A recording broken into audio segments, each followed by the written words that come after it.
Hola a todos y todas, mi nombre es Iris Luna Montaño, soy médica psiquiatra y estoy aquí con mi Expreso con Iris. Este espacio es exclusivo de YouTube y antes de empezar quisiera invitarlos a que me sigan en las redes sociales, que se suscriban a este canal y que activen la campanita para que puedan recibir cada semana un nuevo tema.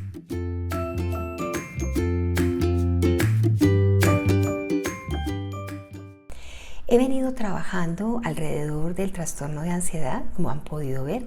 Hemos hecho una precisión y hemos hablado de algo que era considerado un trastorno de ansiedad hasta hace muy poco tiempo, que es el trastorno obsesivo compulsivo, y finalmente hemos hablado acerca del trastorno de personalidad obsesivo compulsivo, debido a que algunas personas me preguntaron la diferencia que había entre un trastorno obsesivo compulsivo y un trastorno de personalidad obsesiva compulsiva. Me pareció un tema bien interesante y siguiendo en esta línea, en el día de hoy quiero hablarles un poco de ¿qué es eso de los trastornos obsesivo-compulsivos y trastornos relacionados?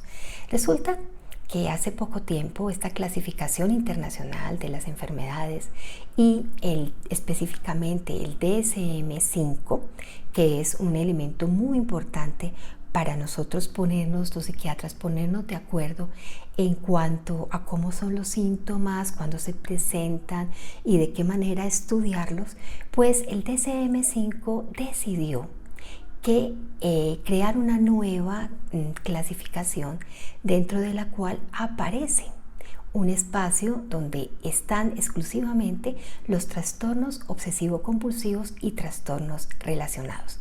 Por lo tanto, el trastorno obsesivo-compulsivo dejó de pertenecer al grupo de los trastornos de ansiedad y ahora forma un nuevo grupo con otras patologías. Esto puede ser muy interesante para la investigación y también es muy importante que ustedes lo sepan para que tengamos una precisión al referirnos a este tipo de trastorno. Muy bien, este trastorno obsesivo compulsivo es muy importante, pero de la mano van otros trastornos que están como en el mismo espectro, que son como parecidos y que tienen algunas sintomatologías donde vamos a encontrar, por ejemplo, el grado de introspección que tiene el paciente, es decir, la capacidad que yo tengo de darme cuenta de que tengo una enfermedad, de que estoy presentando algo que no es normal. Hay personas dentro de estos trastornos obsesivo-compulsivos que tienen una buena introspección, otras es regular la introspección o en otras es nula la introspección. Ellos piensan que no hay una enfermedad, que ellos son así, y incluso hay algunas personas que tienen algunas patologías delirantes, que quiere decir que han perdido el contacto con la realidad.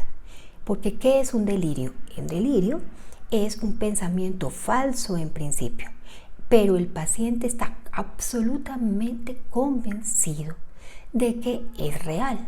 Entonces, actúa en consecuencia a ese pensamiento, aunque las cosas que hay alrededor y las evidencias muestren todo lo contrario. Y esto es frecuente verlo en dos trastornos, ¿no?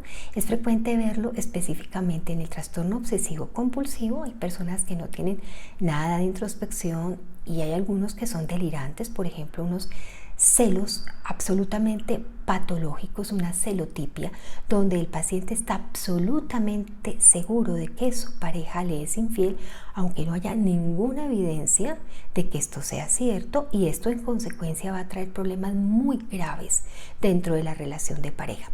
Y también aparece dentro del trastorno dismórfico corporal, donde la persona está absolutamente convencida de que tiene un defecto físico espantoso, que le va a dañar completamente su vida, aunque la evidencia y los diferentes médicos le digan no, tú tienes un rostro o tienes unas piernas o tienes unos senos o tienes un pene completamente normal.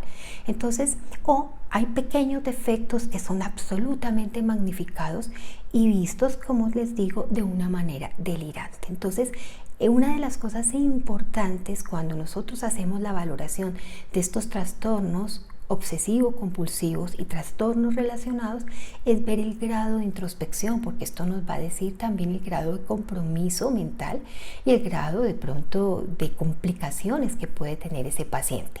Muy bien, dentro de esta nueva clasificación que les decía están el trastorno obsesivo-compulsivo, está el trastorno dismórfico corporal, está el trastorno de escoriación, las personas que constantemente se están rascando y muchas veces consultan es con la dermatóloga y se trata de un problema que está relacionado con el trastorno obsesivo compulsivo.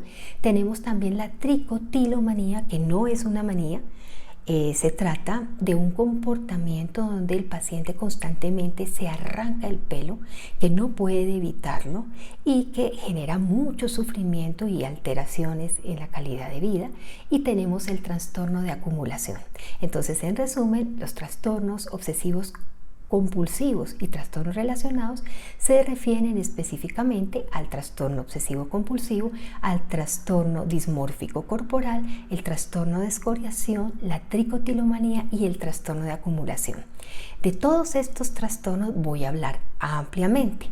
Hoy vamos a hablar un poquito de esta clasificación y que pues ya están englobados en este grupo nuevo de patologías. El tratamiento es similar, ¿saben? El tratamiento es similar porque existen unas ideas que se fijan, que son molestas, que generan una pérdida de tiempo impresionante en estos pacientes, donde ellos tienen que tener unos comportamientos asociados que son comportamientos disfuncionales muchas veces, como hablábamos en el trastorno obsesivo compulsivo, pues estas compulsiones les llevan al paciente a perder mucho tiempo de su vida y de alguna manera a estar enrollados en una película de la cual no pueden salir y pierden mucha capacidad para relacionarse con el mundo, con otras personas, tienen grandes problemas a nivel familiar,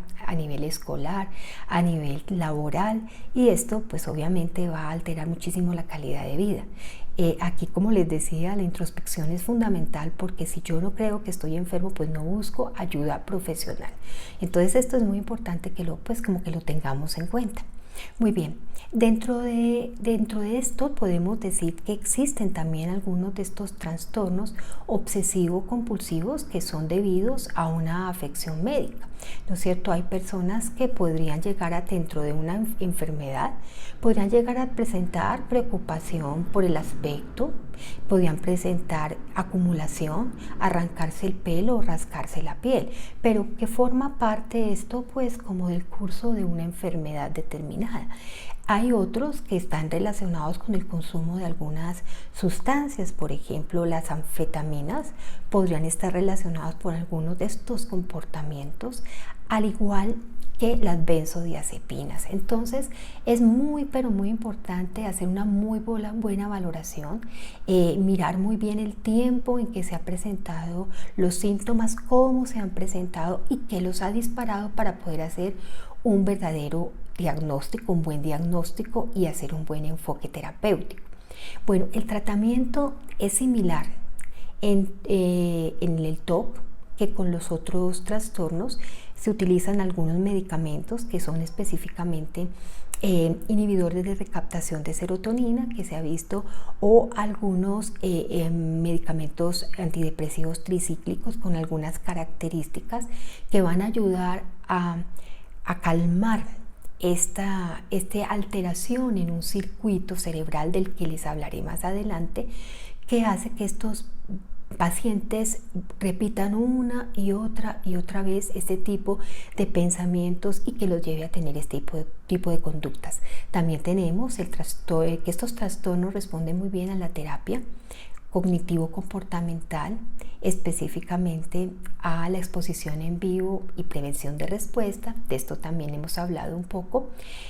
Muchas veces se presentan de manera independiente. Yo puedo tener un trastorno obsesivo compulsivo solito, o puedo tener un trastorno obsesivo compulsivo asociado a un trastorno de acumulación, o puedo tener un trastorno obsesivo compulsivo asociado a otra patología como un trastorno dismórfico corporal.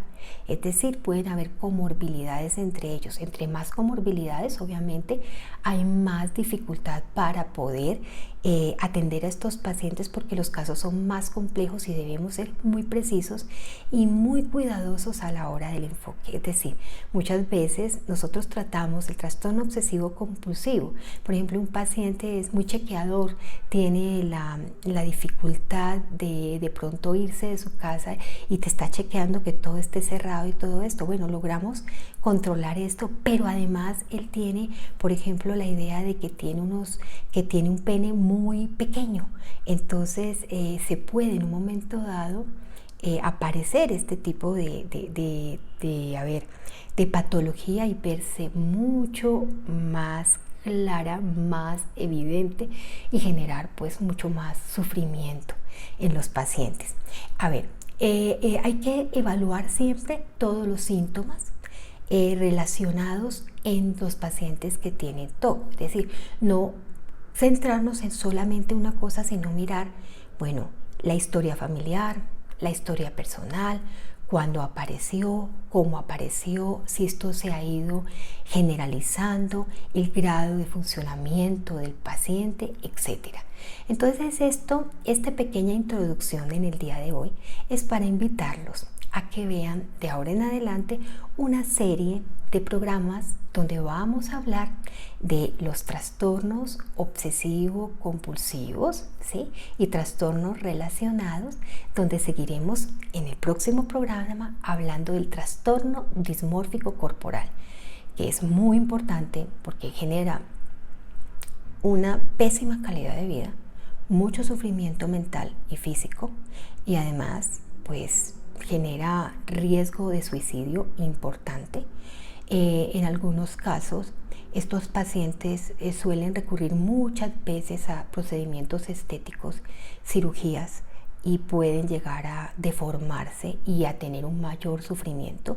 Se asocia mucho a la depresión y a otras patologías como el consumo de sustancias. Por lo tanto, considero que es un tema bien interesante y los invito especialmente para que hablemos del trastorno dismórfico corporal o dismorfofobia en la próxima semana. Les mando un abrazo muy grande y no se olviden que ya el trastorno obsesivo compulsivo está asociado a otros trastornos en un capítulo aparte del DSM-5, y esto es muy importante para la investigación. Hasta pronto, que estén muy bien.